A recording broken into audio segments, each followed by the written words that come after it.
तर गुल्हेरची बनावट अशी असते की याला व्ही आकाराचं एक लाकूड किंवा बेफाटी ज्याला आपण म्हणू ती घेतली जाते, त्याला रबर लावलं जातं, हे ट्यूब टाईप, आणि हे पुन्हा बारीक ट्यूब कापून त्याला इथं बंद केलं जातं आणि आतमध्ये जो असतो तो हा असा भाग असतो. यात दगड घ्यायचा, म्हणजे हे अगदी कमी खर्चिक असं शस्त्र आहे, याला खर्चच नाही मुळात कुठला. तर एक दगड यात घ्यायचा,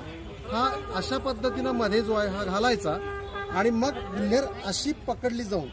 गुल्हेर सही किंवा बरोबर अगदी अचूक निशाणा जर तुम्हाला साधायचा असेल तर गुल्हेर पकडण्याचं तंत्र जे आहे ते अशा पद्धतीचं आहे की ही जितकी मागे ताणल्या जाईल, जितकी ओढल्या जाईल रबर, कारण फोर्सचा नियम आपला सगळ्यांना माहिती आहे, आपल्या पूर्वजांना तो माहिती नव्हता, पण ते अनुभवातून ह्या सगळ्या गोष्टी सांगायचे. जितक्या ताकदीनं गुल्हेर मागे ओढल्या जाईल आणि सोडल्या जाईल तितक्या ताकदीनं त्यात